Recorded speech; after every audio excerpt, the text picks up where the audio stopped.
Welcome to the show. If you're watching the recording, check the timestamps and then it'll indicate when we actually begin. But I'm going to hang out here and let some folks join us live. I'll probably officially start in about 10 minutes or less. And then, if you're not totally plugged in and would like to be, as far as getting my Monday Insight letter, the full edited version of these episodes, all 64 of them so far. And then also a huge library of guided meditations. Then go to heartbase.io and you can get plugged in. All that stuff's free.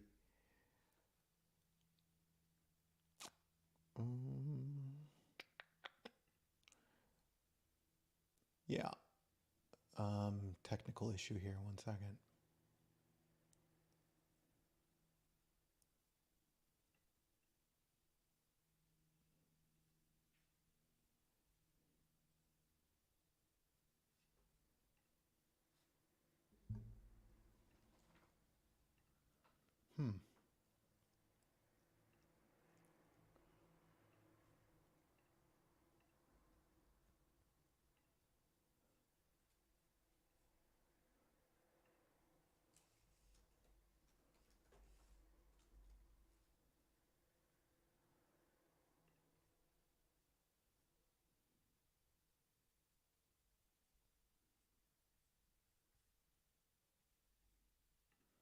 Okay.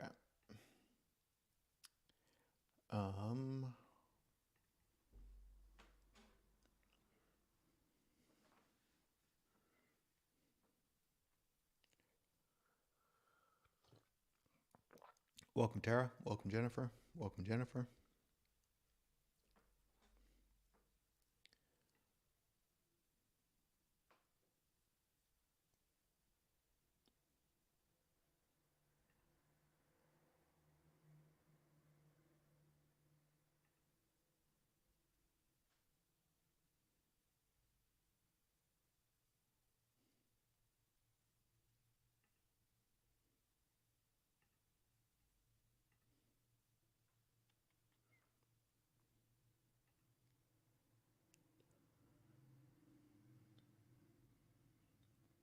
Welcome, Blossom.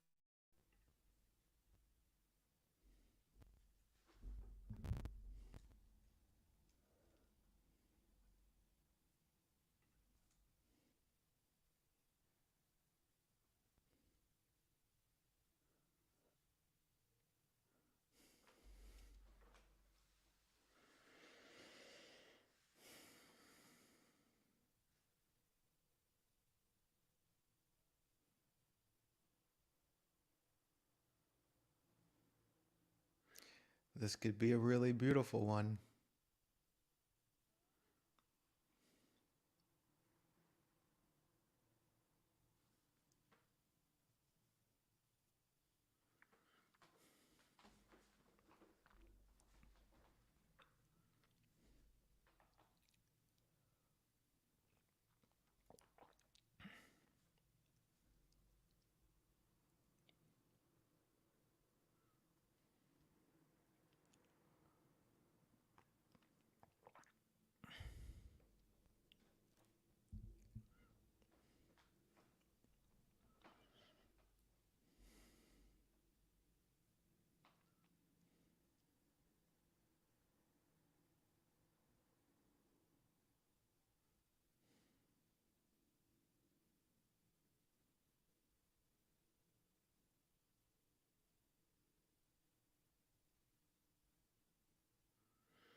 my goodness.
You guys ready?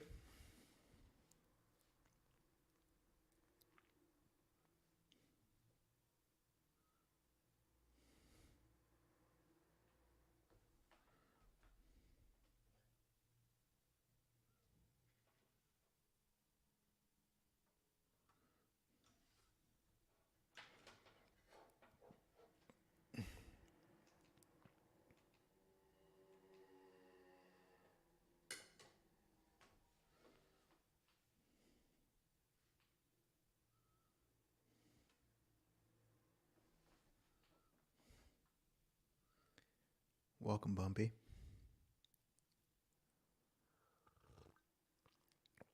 Welcome, Suzanne.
Welcome to the program.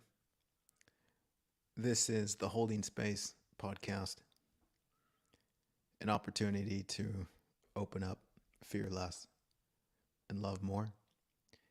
My name's Tiger. I'm going to hang out here for a little while, share some insight and wisdom, and then we'll end with a short and sweet guided meditation. And I'm just going to dive right into it. The topic today, the title, is called Everything Real is Sacred. Everything Real is God. And these are cute spiritual phrases.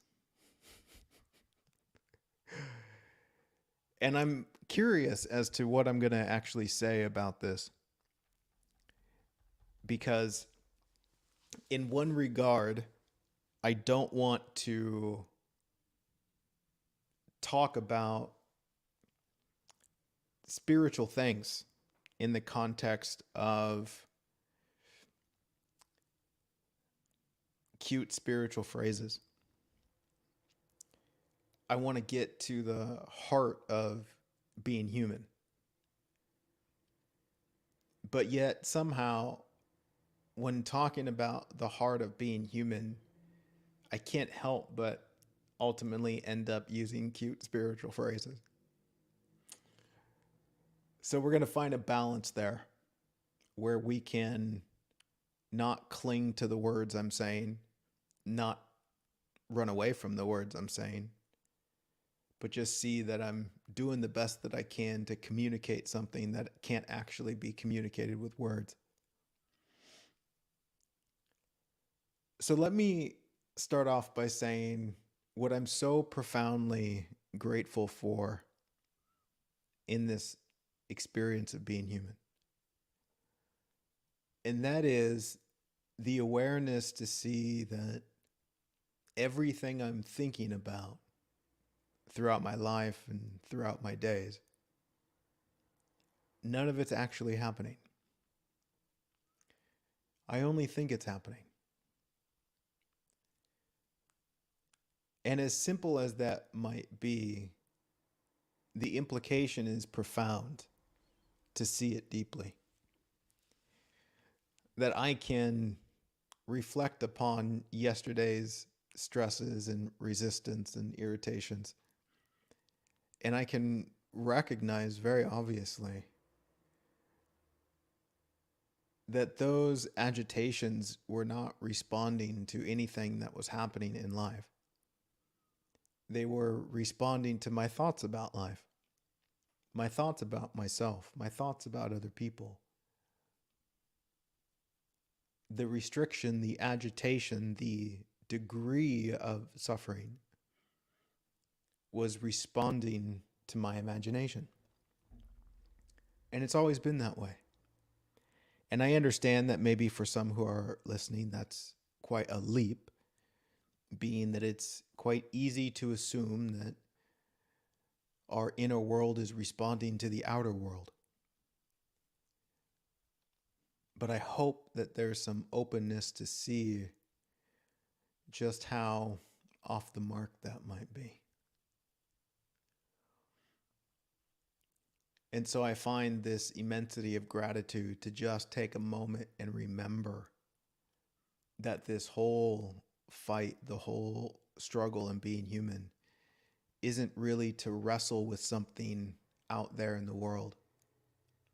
It's to wrestle with something inside of myself and inside of my own imagination. And of course, seeing this, truly seeing this, helps me and invites me to let go of the world. Let go of the something that I'm blaming as the cause of my disturbance, and coming home to meet the real issue. So this title, Everything Real is Sacred, Everything Real is God.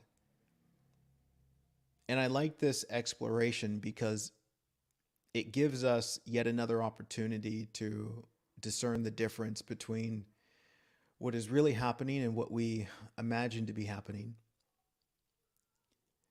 And I find it funny, this inquiry about the sacred.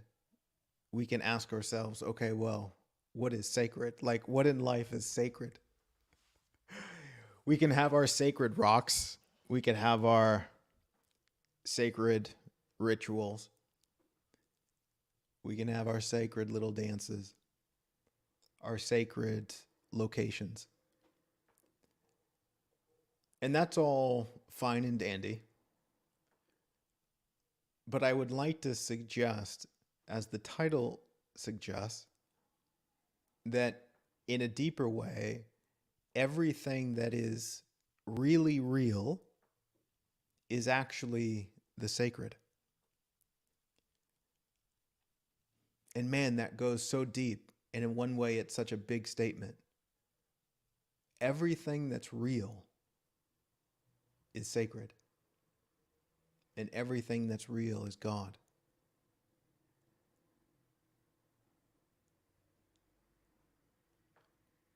And I'm going to take my time with this. So let me just have my little pauses and just feel into how I might be able to point to this or shed light on it.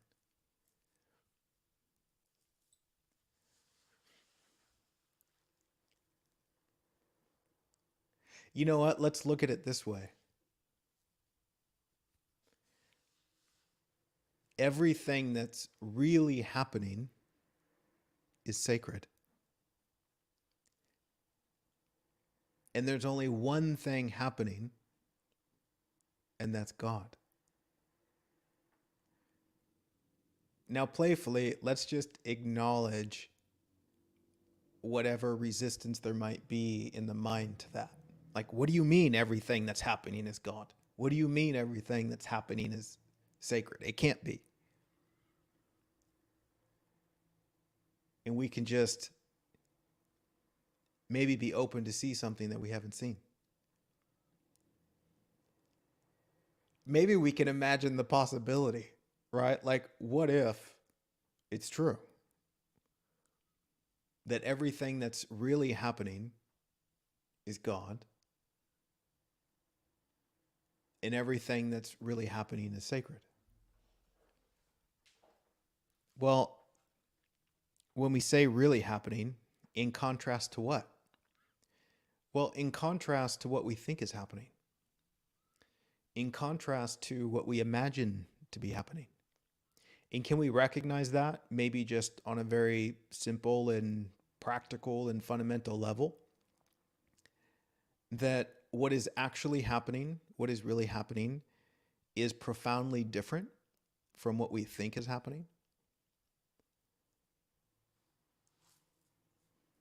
In every situation, in every occurrence of something happening,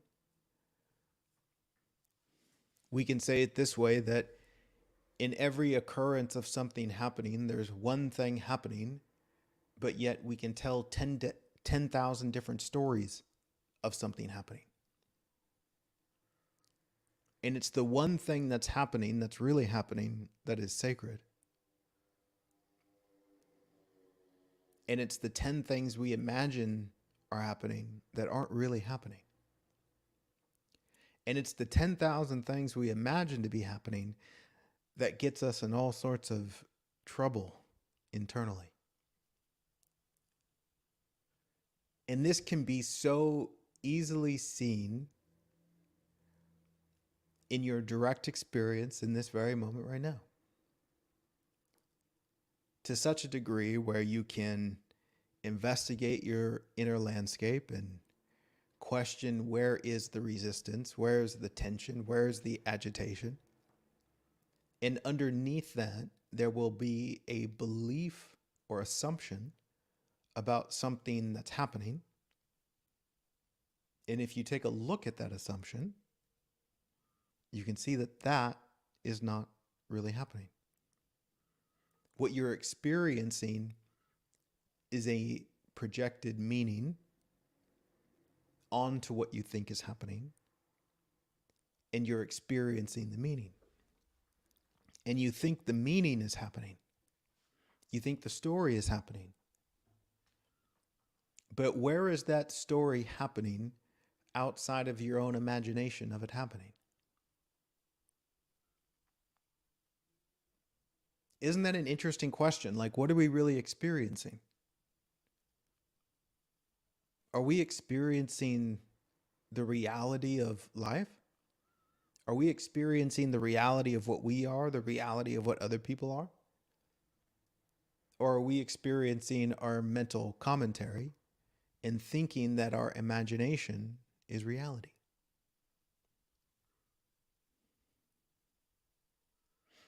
And of course, as always, it's not to insinuate that we're doing something wrong. It's just an invitation for curiosity. Yes, I can see what I think is happening, the stories I'm telling, in some regard, probably equating to a statement that says I'm not enough. But is that really happening? Does it really mean that?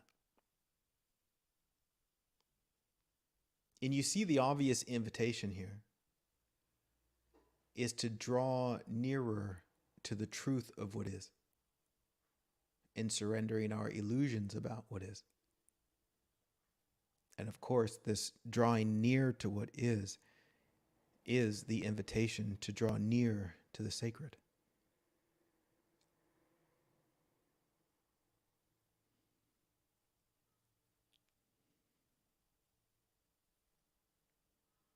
Are you available for that? Yeah, sometimes you are, sometimes you aren't. Welcome to the club. But as we're here hanging out now, maybe there's a space for us to recognize that, for us to feel into it, to be aware of it. Maybe at least be aware that it's there, even if we can't totally drop into it. We can start with the awareness of it and invite ourselves into it, and we'll go as deep as we can go.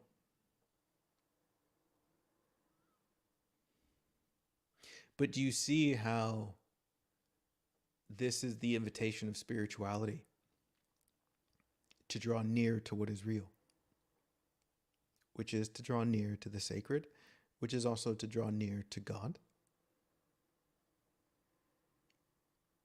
to make contact with reality,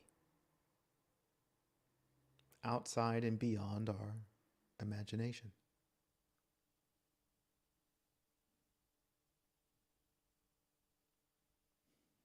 That is the invitation of every spiritual practice.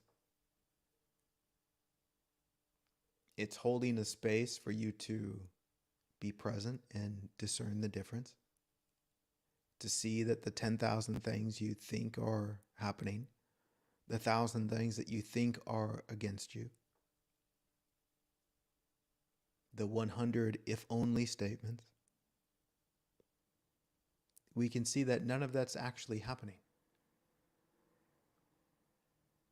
None of it makes a difference as it relates to what's real and true. And life knows, and the core of spirituality knows, that what you're genuinely looking for is that place of rest, that place of union with the sacred, to come home. And where is that home other than in reality itself? Because again, here's the beautiful thing. We can go looking around in the world for that place of home, for the solution. But what are those places other than your ideas about those places? So are you looking in the world, or are you just looking more in your imagination? Isn't that curious? Of course, I've mentioned this numerous times before on the show, but the illustration of us running around the world looking for something, hoping to find something, do you not see that that's only looking in the mind? Do you see that the world is your mind? What you think is the world is your thinking about what you think is the world. That's in the imagination. Because in a direct way, and I just have to say it as it is,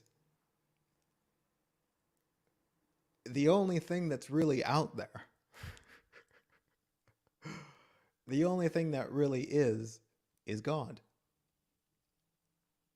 So no matter where you go, God is there.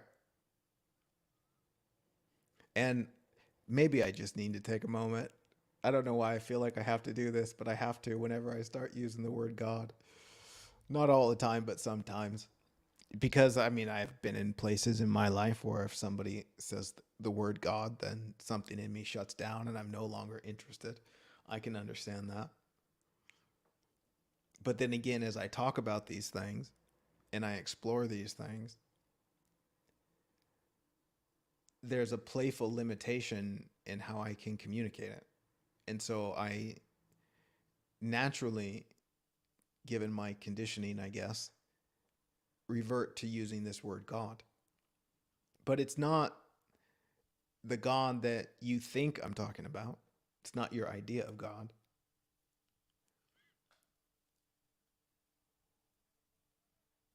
Do you understand the playful limitation in these words? Like I say a word and then everyone has a different interpretation and you think what I'm saying is your interpretation. I'm not.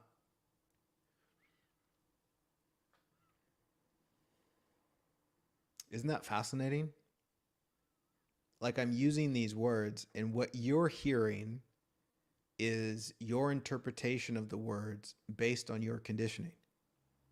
Like, say, for example, your conditioning includes not understanding the English language.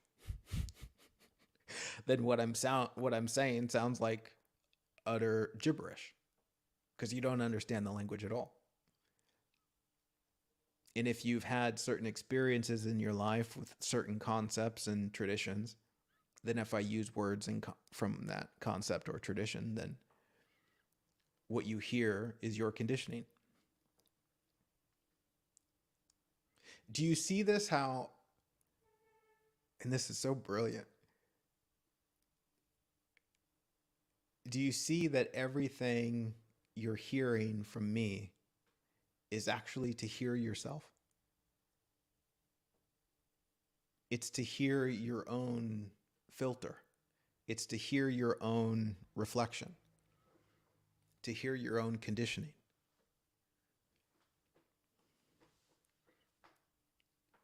And so easy it is to assume that what you're hearing is something that you're separate from. Like you're hearing this other person out there.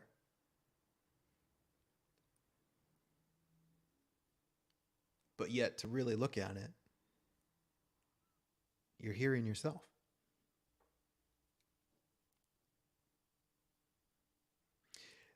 The same goes. Oh, short break. I've got an Amazon package arriving. 1 second.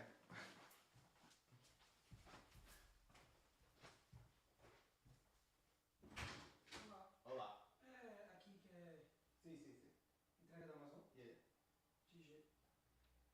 Yep. É que eu tô ligando, tá dando São Ah, Paulo. fala inglês. Não. Yeah, no fala português. Just bring it and put it right here. Não, tá aqui, é uma caixa pequena. I'm on the phone.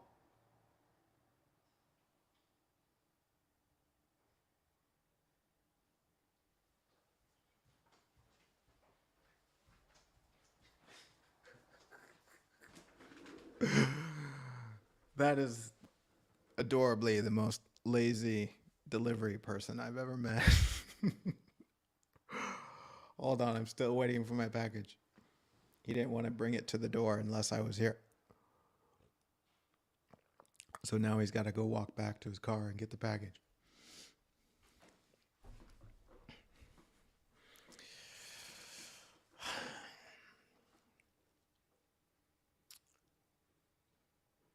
I left my door open for him. Sim. Sim, sim. Olha, faz favor. Yeah, obrigado. Olha aqui. Não, preciso colocar. Oh, you want me to sign for it?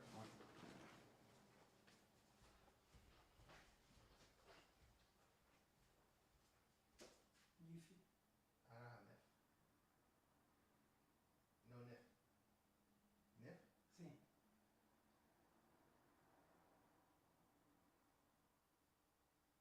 Ok. Obrigado.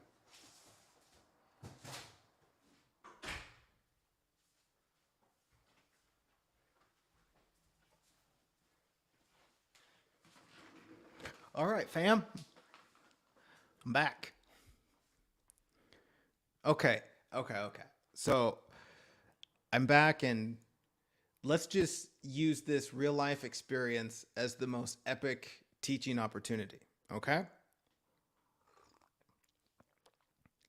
Because this is what it's all about.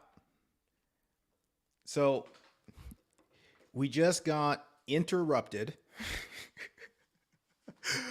from our show. I had a package being delivered from Amazon in preparation to me leaving Portugal and moving somewhere else.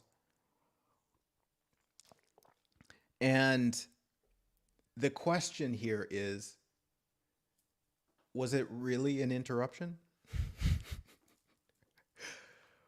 Was it really an inconvenience? Was it really something in the way? I mean, because so easily it can be interpreted as such, right? Like something happens and then the mind creates an interpretation, and then you experience your interpretation, and then you blame life for your interpretation.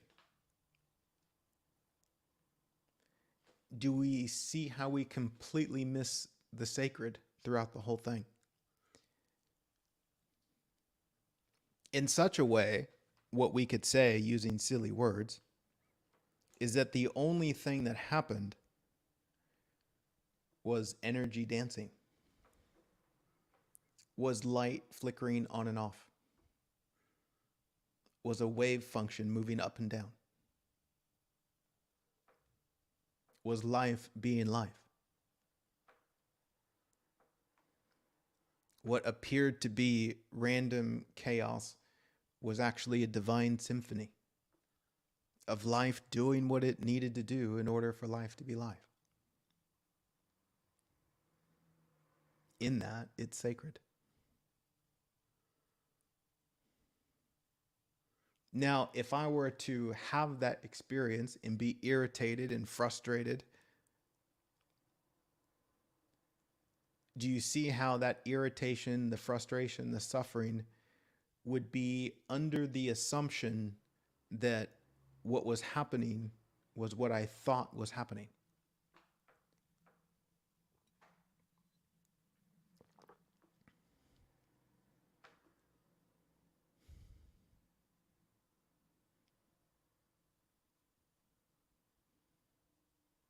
Do you see how, and again, maybe it is, it's a very simple example, a non-threatening example.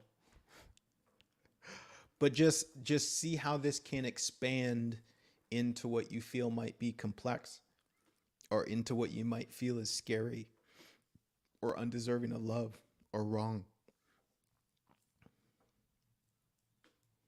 Because in the same way, in that circumstance, it could have been perceived as wrong. It could have been perceived as something that shouldn't have been, that was in the way. And my struggle and resistance would only be from not wanting it to be what it is. But again, if I'm not wanting it to be what it is, I'm thinking it is what I think it is. So I'm not wanting it to be what I think it is. And if I think it is what I think it is, then I'm blaming life for my own thoughts about it.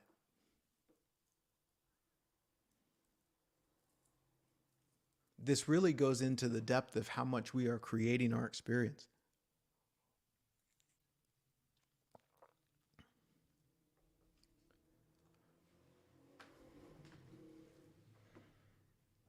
And we're creating it through the imagination of 10,000 things. And don't get me wrong, the creation of 10,000 things through our imagination is beautiful. It's totally allowed. I'm not suggesting that there shouldn't be that. It's unavoidable. It's what we do as human beings. We create through the means of imagination. But we get ourselves in this terrible bind when we confuse reality for our imagination. To have imagination and to know that it's imagination is a beautiful gift, because it frees you to use imagination. But to have imagination and not know it's imagination and to think it's reality makes you a prisoner to the imagination, because you don't know that it's imagination. You think it's real.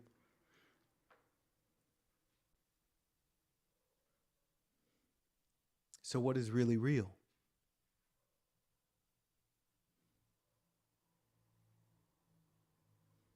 And that is the doorway into stillness.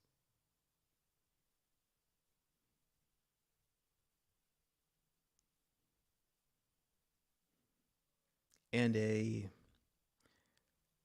playfully persistent, vigilance.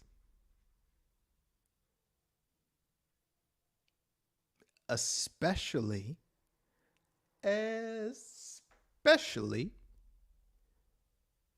when there is disharmony within what you are. Because the disharmony, which is the tension, the suffering, that is a very clear indication that I am confusing my imagination for reality. I am believing that my thoughts about something are that something. And especially in that space of discord, the imagination is imagining that what I am is undeserving of love in some form or fashion. I'm not enough. It's not seeing the reality of what I am. It's lost in the imagination of what I am, and the imagination of what I am is not enough because it's not real. And so it makes 100% sense why the imaginary character feels inadequate. Because the imaginary character is not real. And if the imaginary character wants to be real, it will feel terribly inadequate. Which speaks to the only problem the human being has. As such, if you trace back the underlying story underneath all painful stories, it's a story that says I'm not enough, but I want to be enough. This is the struggle of the ego that wants to be real.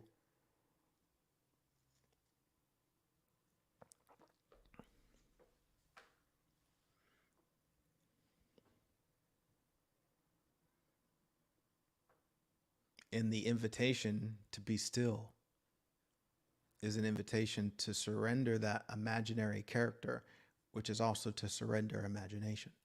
And if we surrender imagination, the character goes with that surrendering. What is the character? It's simply who I think I am. You know what?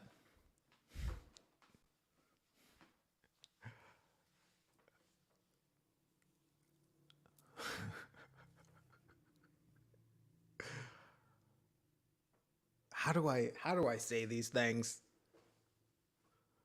How do I say these things? It's like I can see it clearly, but then I have to find the words to point to it. Put it this way.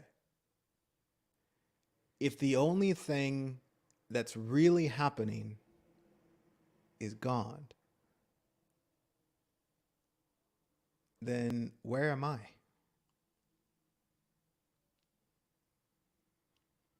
Where's Tiger if the only thing there is God?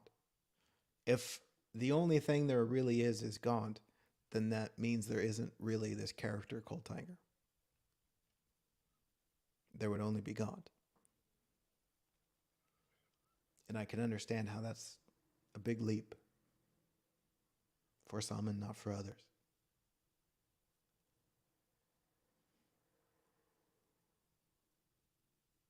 Right? Like we can look at the struggle of being human, that is the fear that we're not enough.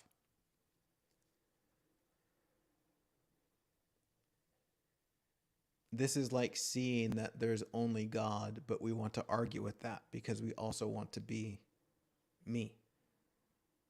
What about me?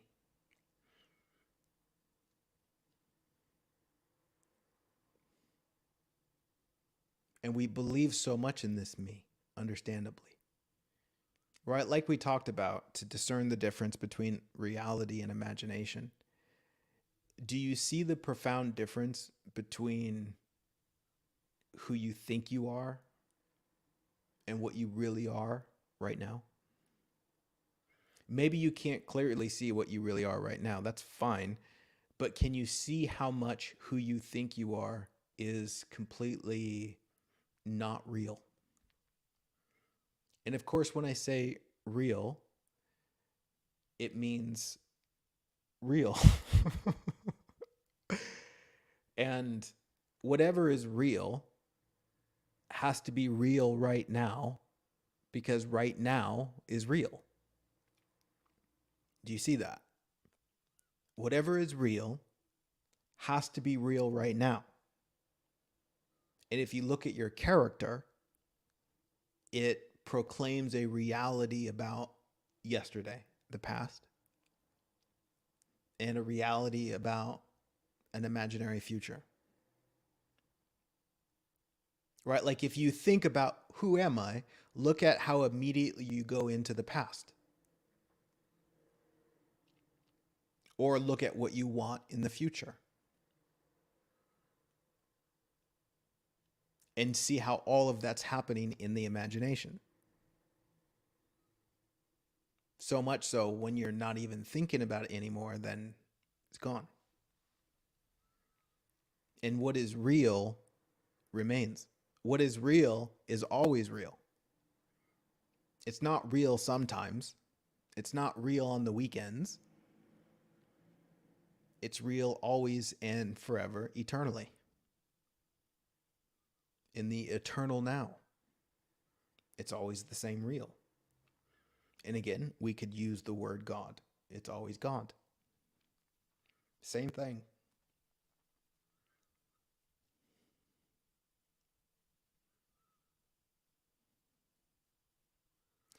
And can we just gently and compassionately look at this character we imagine ourselves to be and find a beautiful humor about it?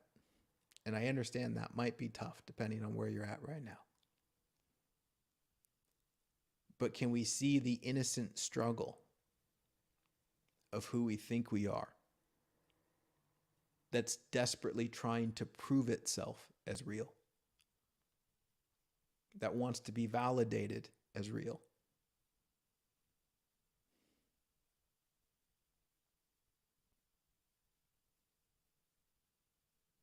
And can we just see the futility? Can you see the possibility that that's never going to happen? Sure, you might buy into a story where you're being validated and you're like, oh, I found myself. This person likes me. But that lasts for about 15 minutes. And then you got to get the validation again and again and again and again, trying to survive it. You have to keep up the appearance that it's real. This is often what motivates the human being in all its running around. What it's running around for is seeking validation, wanting the world to prove its existence. See me, see me, see me. Love me, love me, love me. Validate me. Because we are terrified of seeing the truth of things. What is the truth that I'm terrified of seeing? It's that who I think I am doesn't exist. That only God exists. How deep is that? Oh my gosh. Oh my gosh. In one way, it's terrifying, but after you get through the terror, it's extraordinarily liberating because then you can stop trying. You can stop fighting the truth of things. In one way, it's like saying, oh, I can stop trying to make this life thing about me and let it just be about God. And then I can live my life in service to God because God is what's real.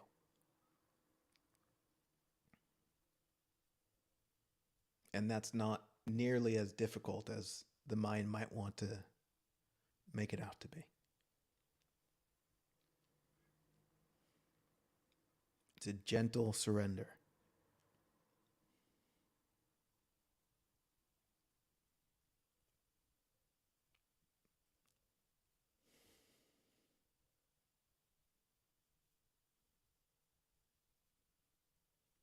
Be gentle on yourself, with yourself.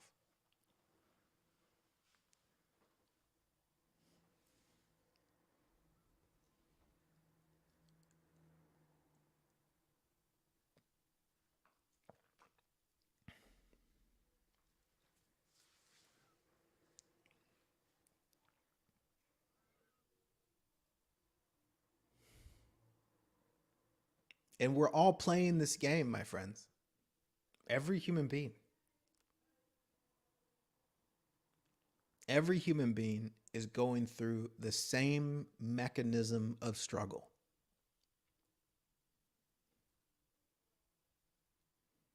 Every human being is afraid of the same thing.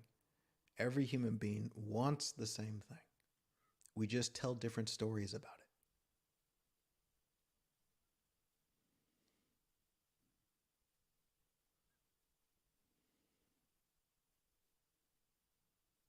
There's a profound simplicity in all of this, and it only gets complicated by the 10,000 things we think are happening that aren't really happening.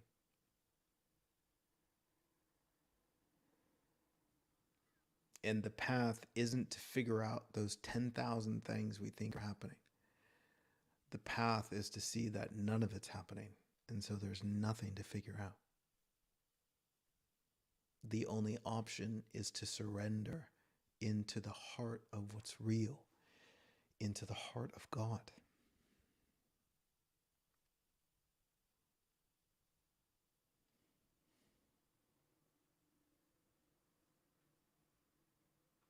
To surrender the fight.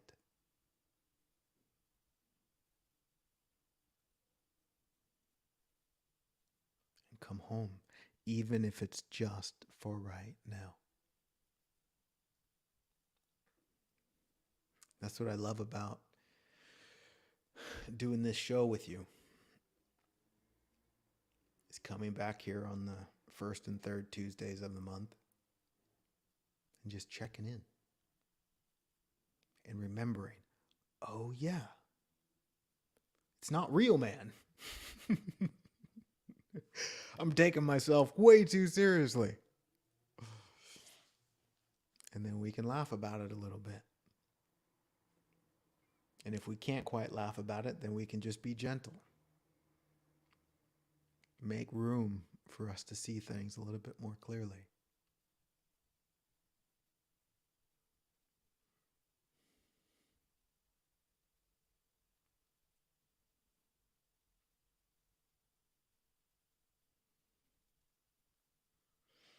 Everything that is real is sacred.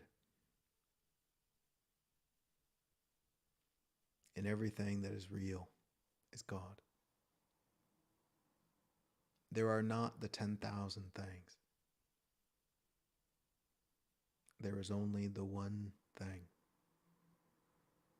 And the one thing is sacred, and the one thing is God. Find that place of stillness.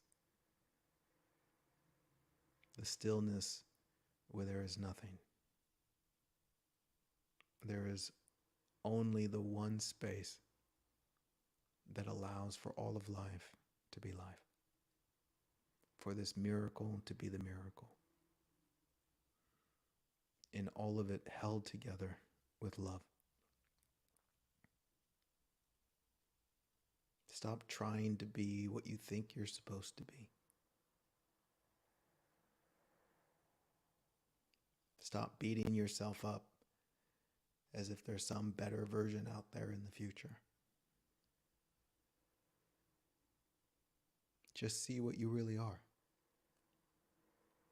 by seeing what you're not, which is anything the mind has to say about it.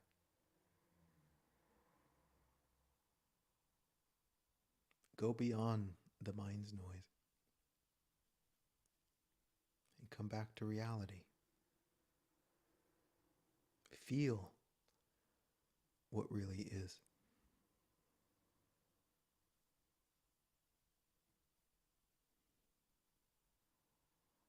And see that you're held by all of life.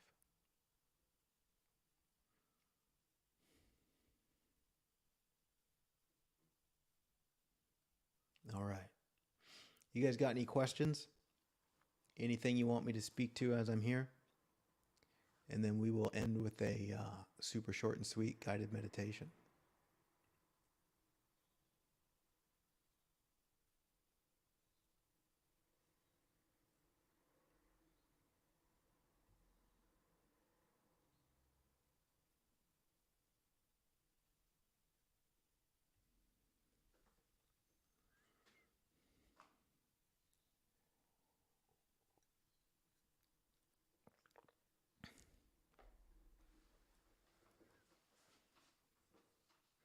Thanks for the donations.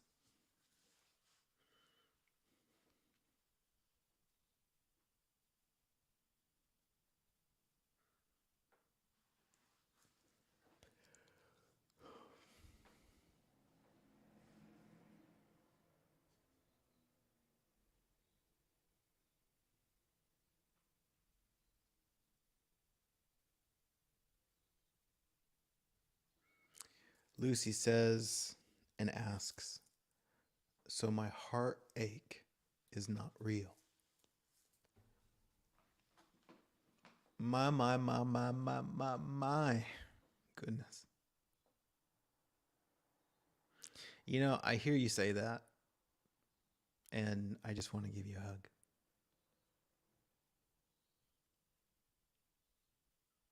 I don't even want to say much about it.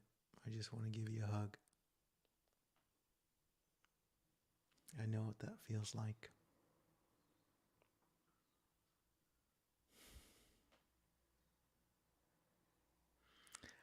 But I'll say a few things about it.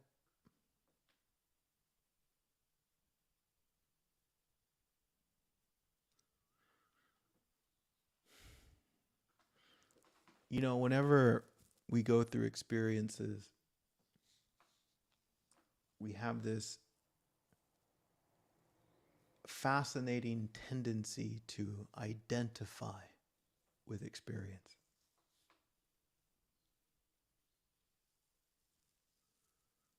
Which is to take experience personally. And in one regard, we take it personally in a way that inflates ourselves above others, or we interpret it as an attack against ourselves. And we can do this with the experience of heartache.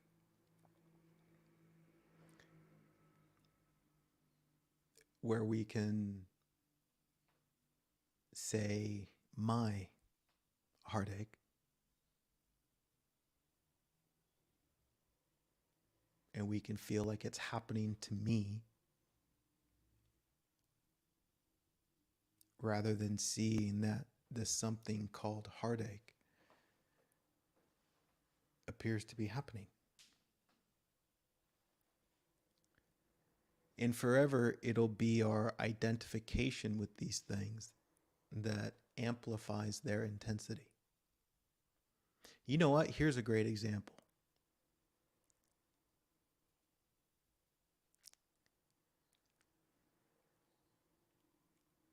Do you notice how if somebody scratches your car, it's more painful than if somebody scratches the car of somebody you don't know? Right? Because it's my car. Just like if someone you love dies, someone you love, it's much more painful if someone else dies that you don't know. Because we think it's happening to us.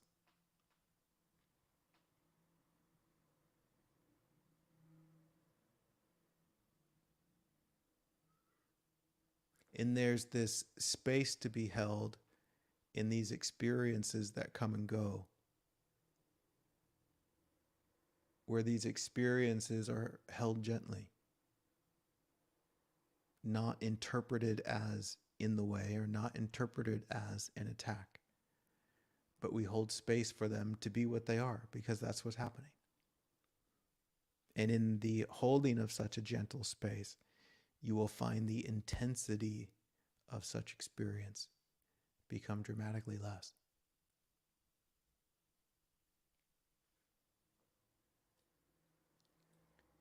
And so often, these pains that we experience, like heartache, as innocent as they are and as allowed as they are, any flavor of suffering is to encounter a misunderstanding of experience. It's like the experience of loss. In truth, there's nothing real to be lost. But the more you believe in the concept of loss, the more loss is perceived and identified with, the more it's going to hurt. But again, that's coming from an assumption that loss is a real thing. And again, that's fine. Welcome to being human. But behind the conditioning, behind the imagination, there's something more real that's happening. And the realness of that is not any form of loss.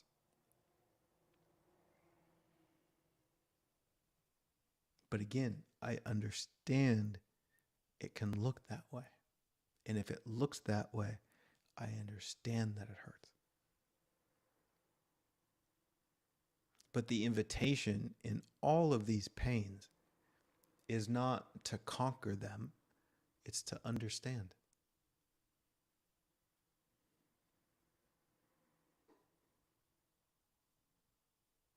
It's to allow these things to teach us a new way of seeing, a new way of being in relationship with life and being human. And so as such, the invitation isn't so much to get away from the pain,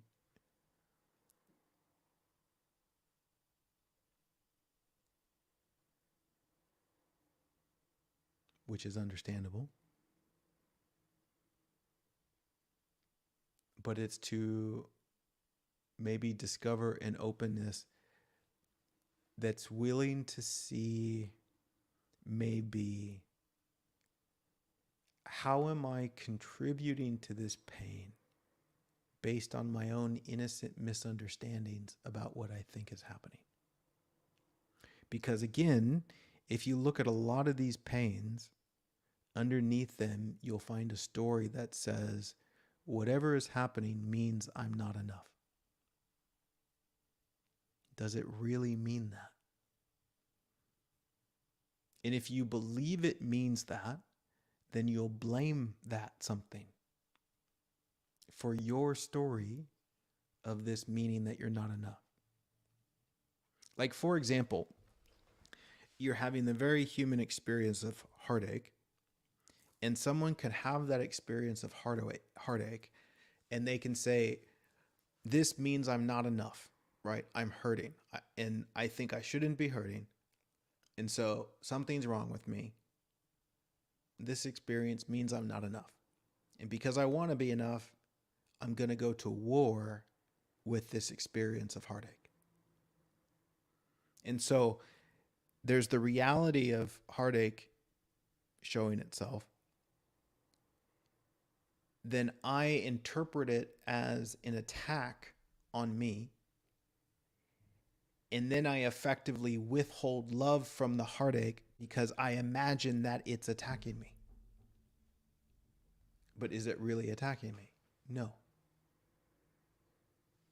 And if I saw that it doesn't mean that I'm not enough, if I saw that it's not really in my way, then there'd be nothing to fight, and I can just hold a beautiful space for it to be there while it's there. Let it come and let it go. But so often it's our fight against these things because we interpret them as in our way. That's what makes these things really, really difficult.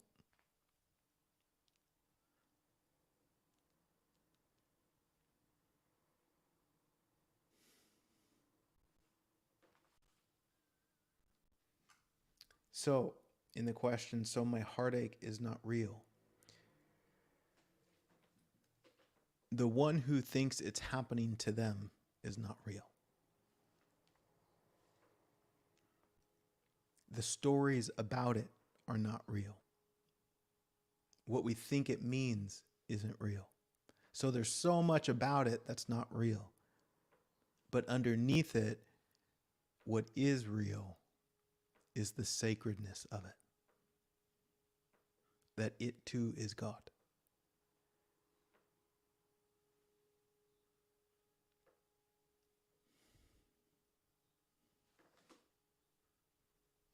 Thanks for that, Lucy.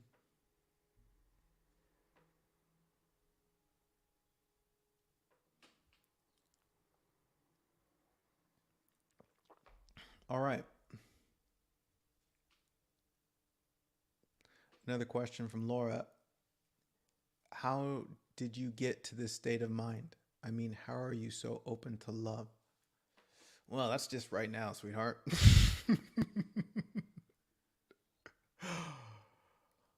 I'm doing my spiritual show, so it's easy. But I get your question. I don't know the answer to that. You know, it's just the way things are.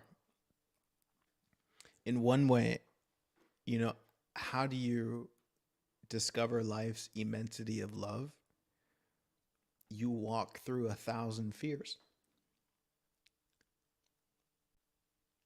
And that's been my journey, so to speak, is walking through 1,000 fears with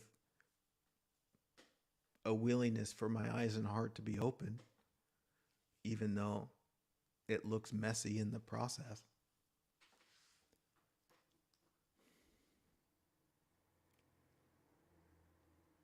And then things unfold as they unfold. But what I've seen in my experience, and I can't say this as if I, as Tiger, am somehow responsible for it. Because again, it's so obvious to me that I haven't done anything to deserve what I see. It's all through grace, as far as I'm concerned. But what I have seen through my lived experience that I come to terms with and I keep coming back to is the futility of my fight against what is. And how obvious it is that this life is not about who I think I am. And that's what the whole fight is. Fighting for who I think I am. And in the contrast of that fight, there's a profound difference between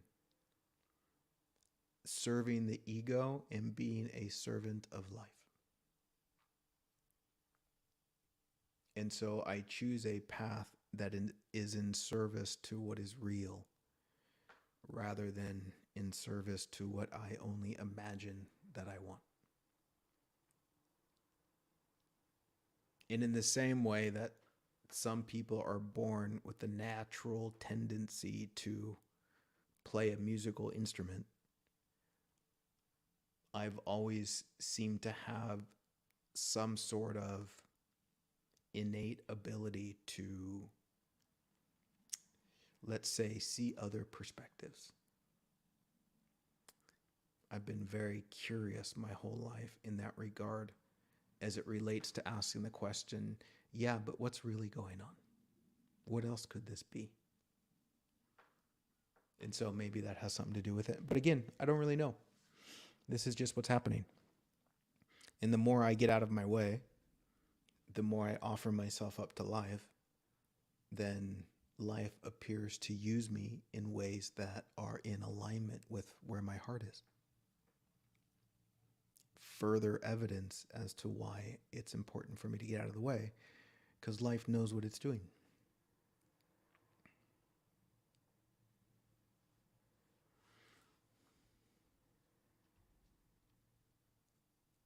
All right, let's do a super short and sweet guided meditation. What could we call this one?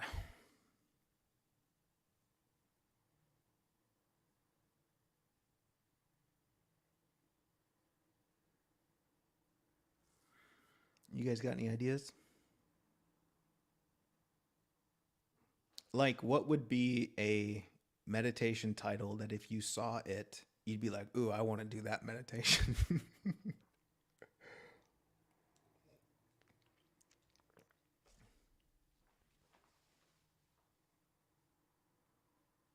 Holding space for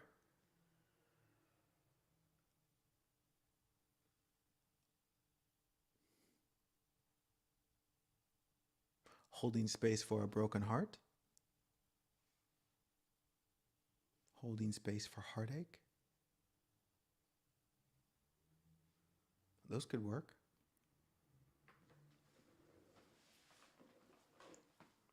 That sound good? We'll say heartache.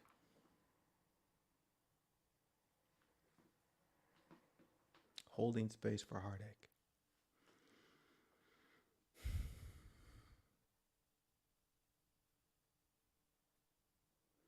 Well. Hello there. I'm going to do a short and sweet guided meditation called Holding Space for Heartache, and you're invited to join. It'll be super short, so it's not going to take much time.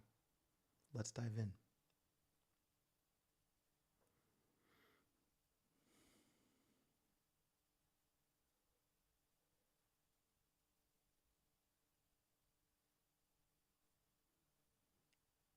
All right. This can be super simple.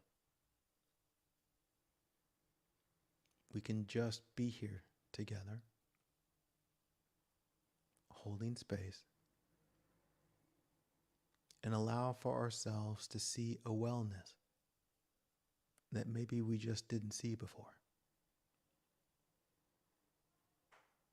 So let's drop into this meditative space by taking 3 deep breaths and just inviting ourselves to relax to whatever degree we can relax.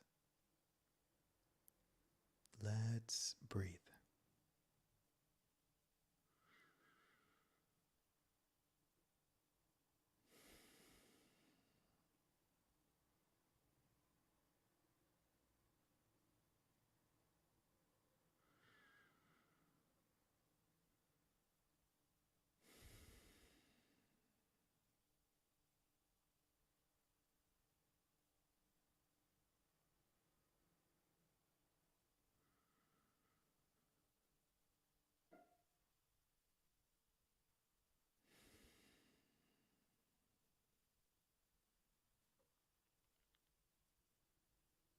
All right, my friend.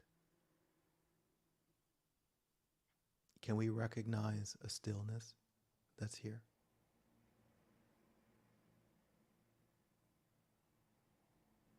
A great simplicity in just being.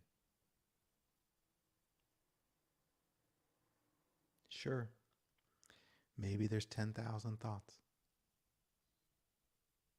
But let's just let the thoughts be the thoughts. And we can come home to right now.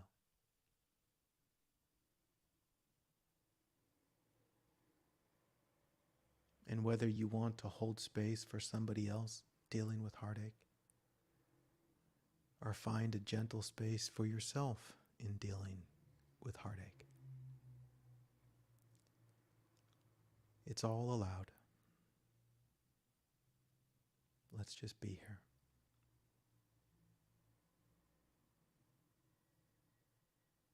Because we can recognize that the fight against heartache isn't helping. Wanting heartache to not be heartache isn't helping either. So let's just let it be for a moment.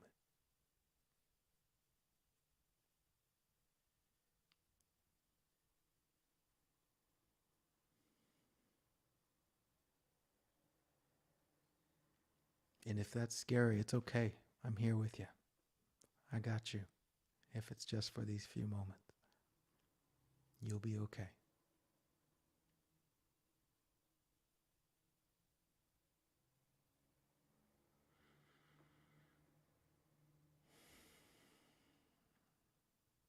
You know what? I'm willing to bet that underneath the heartache, whether again for you or another, there's this fear that it just means we're not enough. Maybe we're just confused about what's going on. Maybe we don't understand why such and such happened.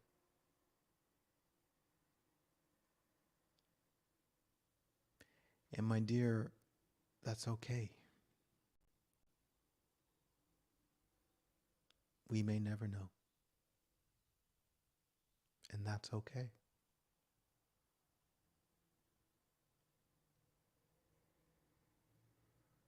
I want you to see that you're okay, whether you know or you don't know. The realness of you is okay. The you that is here right now in life is okay.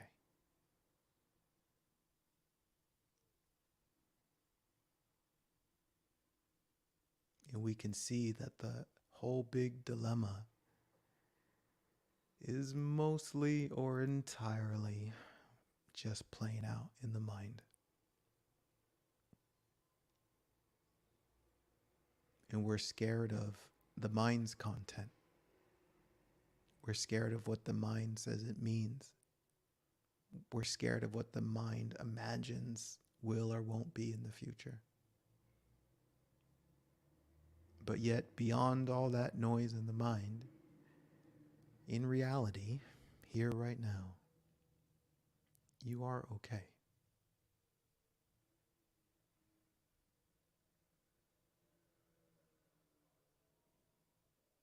Can you see that? Maybe just a little bit?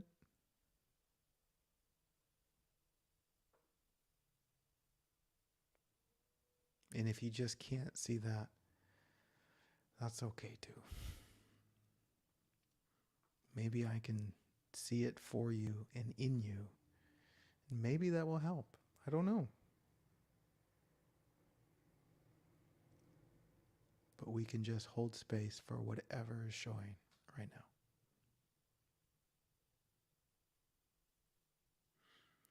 Will you breathe with me a little bit more? Take another 3 deep breaths. And again, just relaxing to whatever degree that we can relax. Let's breathe.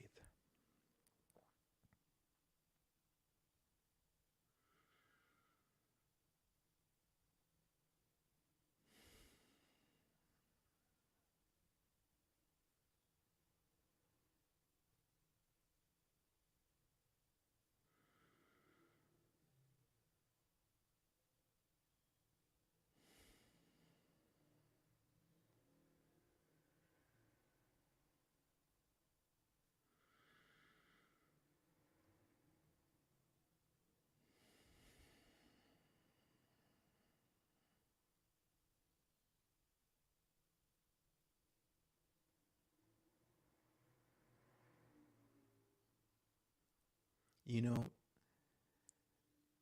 to whatever degree you're feeling this heartache, to whatever degree you're scared about it, can we be open to the possibility that this is part of you growing?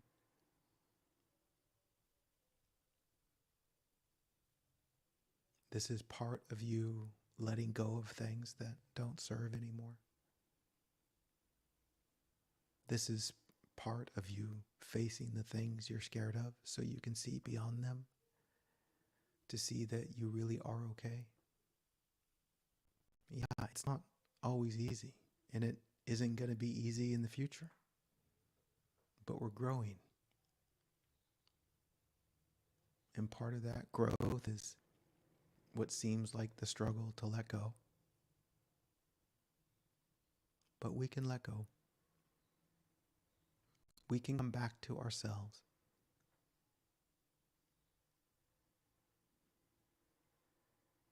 We can come back and trust in life rather than trusting in the things of this world or in other people. Let's just let the world be the world and let other people be other people. And we come back to the heart of life and see that we're okay.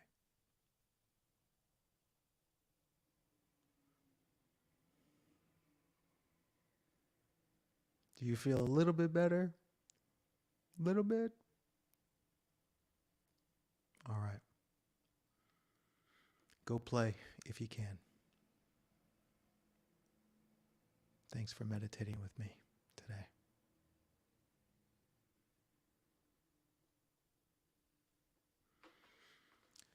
All right, lovelies. That was fun. All right. I will be back on the first Tuesday of October. It's in 2 weeks. Thanks for hanging out. Will you do me a favor? Like a solid? If you're open for it. If you enjoyed this, will you tell other people that you think might also enjoy it? Or might also enjoy my particular flavor of pointing to these things? Because it would be cool if we found some more friends to play with. So thank you for sharing and telling folks. I appreciate it. Until next time, aloha and cheers to the beauty that you already are. Bye-bye.